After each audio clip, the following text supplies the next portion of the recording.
vamos aprender um pouquinho sobre ondas mecânicas, mas antes disso, precisamos entender o que é uma onda. Onda é uma perturbação, uma energia que se propaga através de um meio. Mas como assim? Bom, quer dizer que ela está se movimentando através de um meio, que ela sai de um ponto A e vai até um ponto B. Desta forma, ela se propagou. Vamos ter muita atenção, pois a energia se propaga, porém o meio não acompanha essa propagação, ou seja, onda é uma perturbação que se propaga no meio, transportando energia sem haver transporte de matéria. A natureza da onda que estamos estudando é mecânica e sua propagação de energia acontece através de partículas de um meio material. O que é um meio material? É um meio que pode ser sólido, líquido ou gasoso. A mecânica não se propaga no vácuo, pois o vácuo é uma ausência de ar, logo, não é um meio material.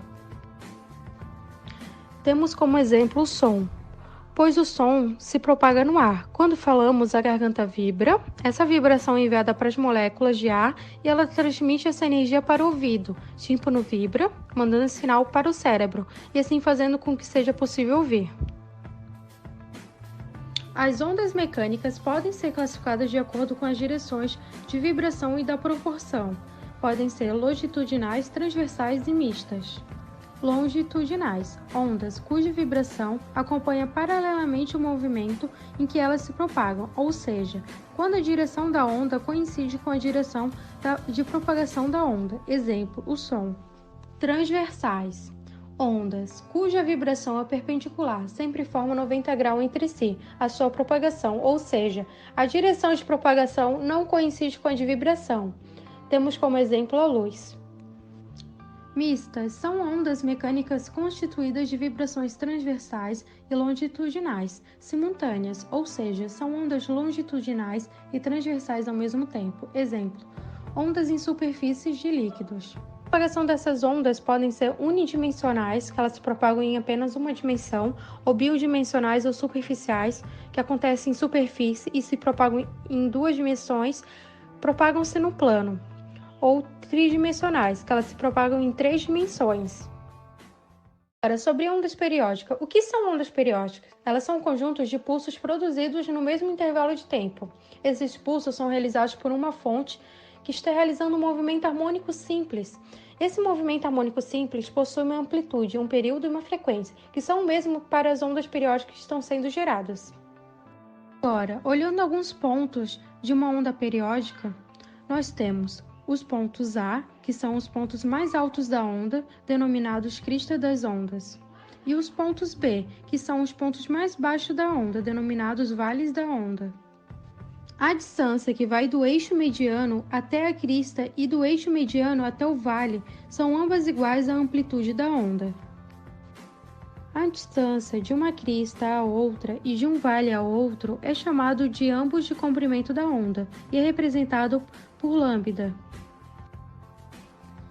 Período é justamente um tempo em que uma onda leva para percorrer a distância equivalente a um comprimento de onda.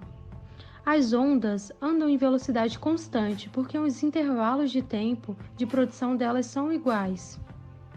E para calcularmos o comprimento de uma onda, o período ou a frequência, a gente utiliza a fórmula V igual lambda sobre T, ou V igual lambda vezes F. A unidade de medida para a velocidade é metros por segundo, o comprimento de uma onda é metros e a frequência é hertz. Vamos ver agora um pouco da descrição matemática da onda. Ao falar sobre ondas, os cálculos sempre estarão presentes nos estudos sobre o assunto, mas qual cálculo, fórmula ou função vai descrever uma onda e seus movimentos num determinado espaço? Imagine o seguinte caso. Suponha que exista uma determinada onda unidirecional se movimentando nesse meio. Dessa forma, temos a equação da posição sendo posição no eixo x igual a cosseno de ômega vezes t. Porém, essa fórmula só possui duas variáveis, x e t. Ao observar o gráfico, essa onda muda de posição no eixo y também. Logo, vamos modelar a equação para a onda nesse eixo e vamos utilizá-la, já que é nesse eixo que a onda realiza o movimento repetitivo. Precisamos de uma fórmula que apresente as variáveis x, y e t. Então, fazemos o seguinte. Nota-se que a onda possui um movimento, tendo assim uma velocidade vetorial. Uma vez que a onda é constante, sua fórmula de velocidade é v igual a ΔX dividido por ΔT. Como já vimos em aulas passadas, tanto ΔX como ΔT será a posição final menos inicial, assim como o tempo, resultando na eliminação do delta a partir do isolamento das variáveis. A partir da equação anterior, isolamos o t de forma que ele fosse igual à posição dividido pela velocidade. Supondo que está ocorrendo um movimento ondulatório, onde a fase inicial seja igual a zero, temos que nessa equação t vale como tempo, e se ocorre uma variação desse tempo, podemos abrir em t final menos inicial. Dessa forma, já observamos as três variáveis que precisávamos nesse cálculo, y, t e x. A partir daqui, será feita a organização e simplificação da fórmula. Nas equações anteriores, percebe-se a presença do cosseno. Na trigonometria, cosseno de θ é igual a θ negativo. Utilizando-se desse argumento, podemos inverter os fatores. Onde era t menos x dividido por v, vamos ter x dividido por v menos t. Ainda pode-se alterar a equação sabendo sobre suas incógnitas, como por exemplo o valor de ômega, podendo ser escrito também como 2 vezes π vezes f. Dessa forma substituímos. Aplicando isso na fórmula anterior, agora vamos manter o 2π junto ao cosseno e passamos f multiplicando dentro dos parênteses, formulando a equação. Para simplificar ainda mais essa equação, sabemos que para encontrar a velocidade de uma onda, utiliza-se a expressão v igual a lambda vezes f. Com f sendo frequência e frequência sendo o inverso do período, v é igual a lambda dividido por t maiúsculo, que é o período. Dessa forma, substituindo todas as informações no cálculo, tanto v como f, podemos eliminar a frequência, uma vez que se repete na divisão, formulando assim a primeira equação possível para o cálculo de uma onda. Tendo agora uma equação para descrever a onda, percebemos que essa fórmula carrega consigo muitas informações, como lambda sendo o comprimento da onda e t maiúsculo sendo o período, obtendo assim a possibilidade de encontrar uma série de outras informações. No material disponibilizado, explicamos outra forma de encontrar a equação matemática da onda, dessa forma podendo conhecer informações diferentes da mesma. Iremos conhecer agora um pouco sobre a velocidade de uma onda transversal. Dando continuidade aos cálculos envolvidos na propagação de uma onda, vamos discutir sobre o cálculo para se calcular a velocidade de uma onda transversal, partindo da famosa equação de Taylor. A equação de Taylor é o cálculo da velocidade de uma onda transversal se propagando em uma corda, mola ou corrente. Ao dar um pulso em uma corda, sabemos que está sendo causada uma propagação que percorre essa corda. Então, quais seriam as alternativas para calcular a velocidade dessa corda a partir dessa observação? Uma opção seria com a definição de velocidade média. Se estivermos falando de uma onda periódica, utilizaríamos a equação da onda, mas ainda existe uma terceira forma de se calcular. Para calcular essa velocidade, a famosa equação de Taylor pode ser usada. Porém, antes de falar sobre ela, precisamos conhecer mais um pouco sobre a densidade linear de uma corda. A densidade linear representa a quantidade de massa de uma corda que existe dentro de uma unidade de comprimento, e se calcula a partir da equação, onde μ é igual a massa dividido pelo comprimento. Suponha que você esteja observando uma onda se propagando numa corda com uma velocidade. Existe um teorema chamado Teorema do Círculo Oscilador, que diz que qualquer função que seja contínua e não forme nenhum pico pode se aproximar uma circunferência em algum lugar dessa função, como observamos no gráfico. Nesse gráfico, vemos um ponto representando o centro da circunferência, uma linha reta seguindo esse ponto e duas linhas inclinadas com o mesmo ângulo, nomeadas de θ. No alto, percebe-se que essas linhas criaram um certo tipo de intervalo, onde o mesmo possui uma massa m. O pedaço de corda representado está sendo puxado por uma tensão em duas direções, onde o mesmo está aplicando uma força em ambas direções contrárias. Para entender melhor, vamos decompor esses vetores de força, onde t será decomposto por tx e ty em ambos os lados. Lembrando que o ângulo entre essas linhas é θ. Logo, no ponto central, os termos Tx se anulam nos dois lados. Assim, observamos que a força resultante é igual a 2Ty. A partir das leis de Newton, pode-se fazer outra observação. Através do cálculo de força, em que a força é igual a massa vezes a aceleração, igualamos essas forças e obtivemos 2Ty igual a massa vezes a aceleração.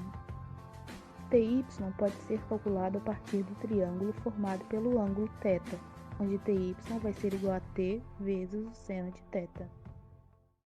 A partir da igualdade de forças, podemos dizer que a aceleração que obtivemos é centrípeta, pois o pedaço de corda observado está contornando a circunferência. A aceleração centrípeta pode ser calculada por velocidade ao quadrado dividida pelo raio da curvatura da minha superfície, dessa forma substituindo. Para calcular a massa nessa equação, aplica-se o cálculo de densidade que vimos inicialmente, dessa forma isolando a massa para obter a sua forma e substituir.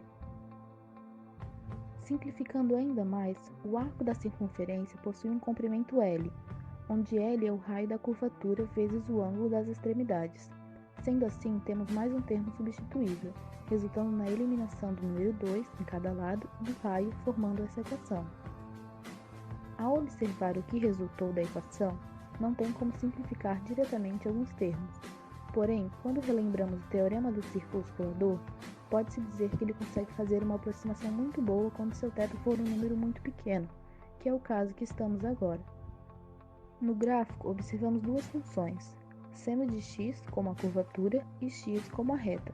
São funções diferentes, entretanto, se observarmos o centro, as funções são praticamente iguais, pois x é um valor muito pequeno. Logo, podemos aproximar seno de θ para θ, formando assim uma equação que podemos eliminar o termo θ em ambos os lados da equação.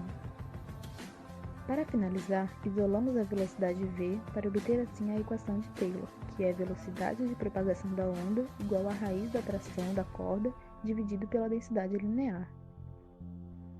Lembre-se, quanto maior for a tração na sua corda, maior a sua velocidade. Quanto mais densa for a sua corda, menor vai ser a sua velocidade. Vamos estudar de uma forma diferente a energia do movimento ondulatório.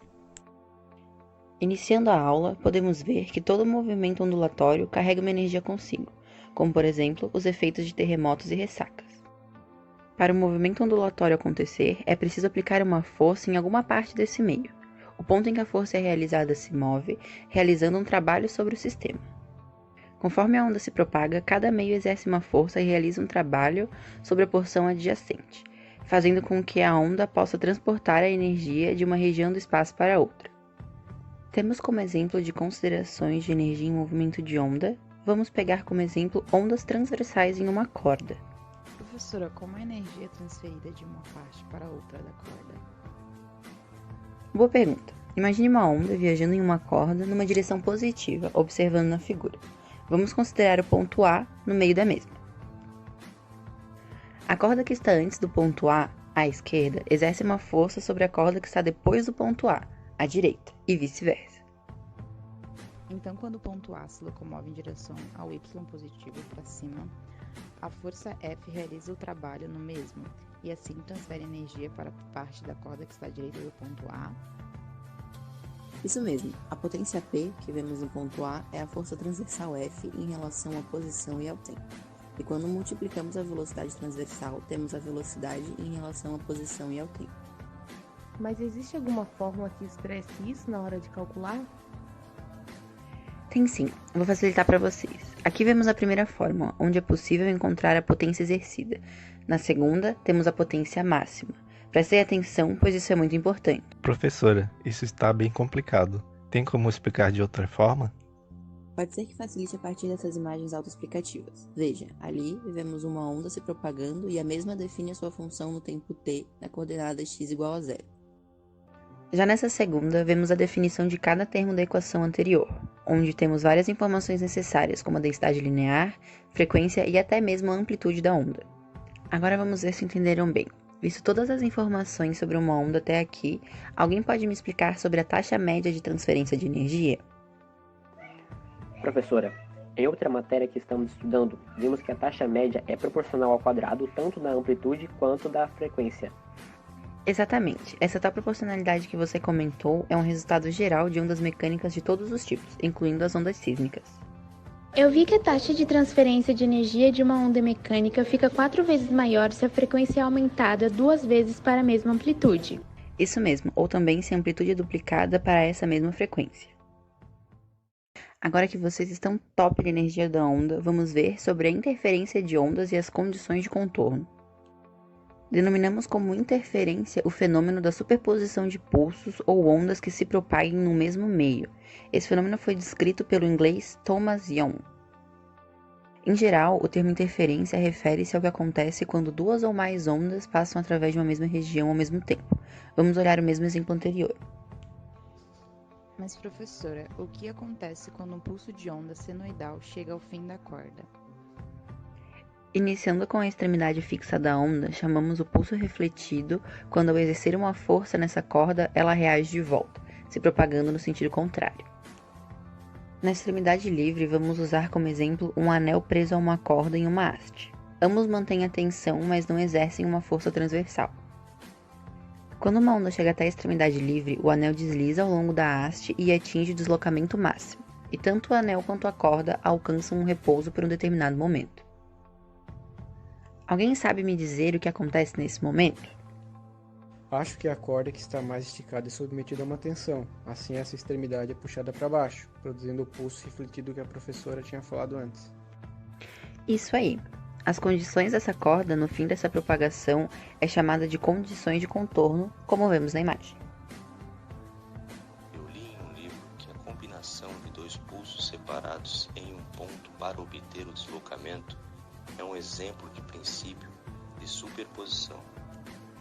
Exatamente. Quando 2 ondas se superpõem, o resultado do deslocamento em qualquer ponto da corda em um instante pode ser obtido com a soma dos deslocamentos individuais que cada ponto teria caso o outro não existisse. E como a gente acha a função desse deslocamento resultante?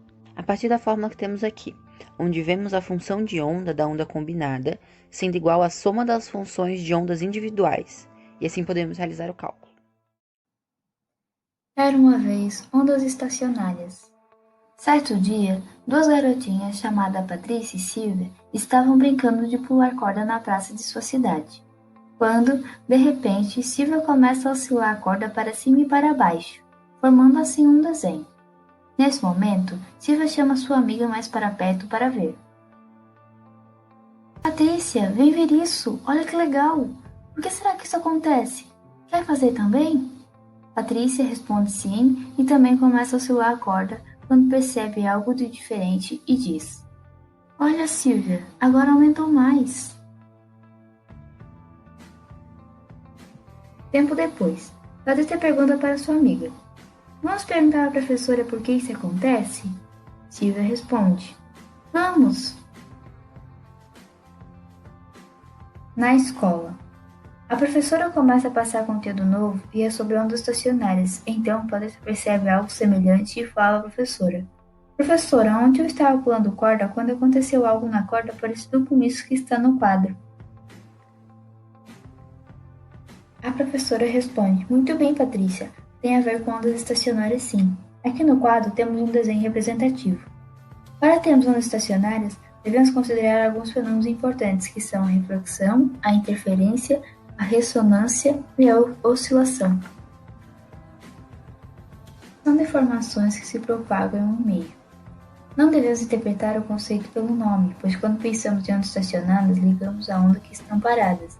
Mas não é, pois as ondas estão em movimento. O que está estacionário é a configuração de quando em quando determinada frequência que produz nós e ventos sempre no mesmo lugar.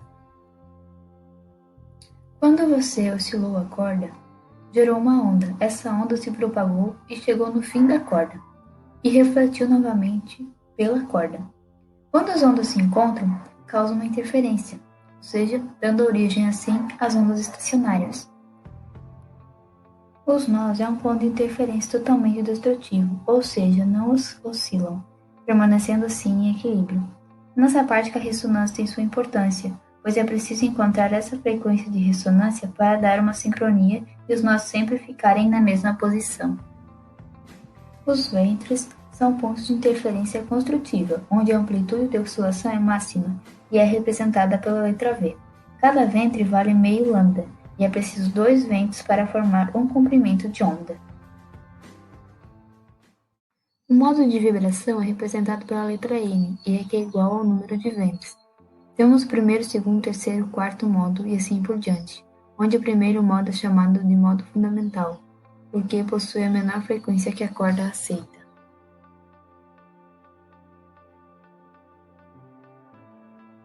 Esses modos de vibrações acontecem porque a corda não possui apenas uma frequência de ressonância, e sim várias, formando nós e ventos. Quando aumenta a frequência, o comprimento de onda vai reduzindo.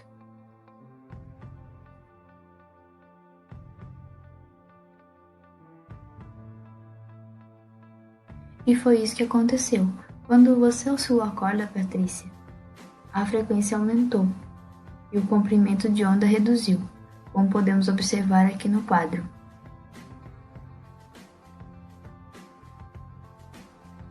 A corda de 1 metro de comprimento está fixa em uma de suas extremidades e vive na configuração estacionária conforme a figura a seguir. Conhecida a frequência de vibração igual a 1000 Hz, podemos afirmar que a velocidade da onda da corda é... Queremos saber qual a velocidade da corda. Como aprendemos, o modo de vibração é igual ao número de ventos, então esse desenho pertence ao quarto modo de vibração. Para descobrir a velocidade da corda, utilizaremos a fórmula velocidade é igual a lambda vezes a frequência. A gente sabe que cada ventre é meio lambda, então pegamos 1 metro que é a corda e dividimos por 4 para achar quanto vale cada ventre. Depois multiplicaremos por 2, pois é preciso de 2 ventres para ter um comprimento de onda, ou seja, o lambda será 0,5 metros. E agora é só substituir os valores na fórmula. Pegaremos a fórmula, que é velocidade igual a lambda vezes a frequência, e substituímos os valores. Ficou velocidade é igual a 0,5 vezes 1000, ou seja, a velocidade da corda é igual a 500 metros por segundo.